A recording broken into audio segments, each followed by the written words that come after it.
आणि त्या विविध जिल्ह्यांमधल्या टॉप 9 बातम्या। कोयना धरण आणि सह्याद्री व्याघ्र प्रकल्पामधील सर्व पर्यटन स्थळं आता 28 डिसेंबर ते 1 जानेवारीपर्यंत बंद राहतील। नवीन वर्षाच्या पार्श्वभूमीवर वन विभागाचा हा निर्णय आहे।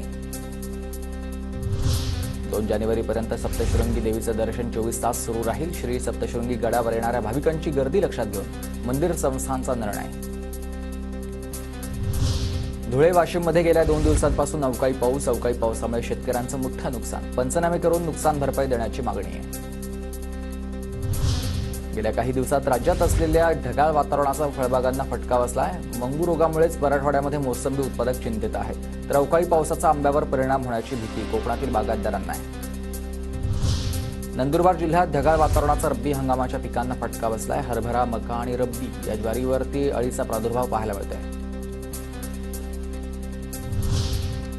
7 दिवस मोसंबी मार्केट बंद राहणार आहे। जालना कृषी उत्पन्न बाजार समितीची माहिती आहे। उत्तर भारतामधील वाढलेल्या थंडीमुळे 30 डिसेंबर ते 5 जानेवारी दरम्यान मोसंबी मार्केट बंद ठेवण्याचा निर्णय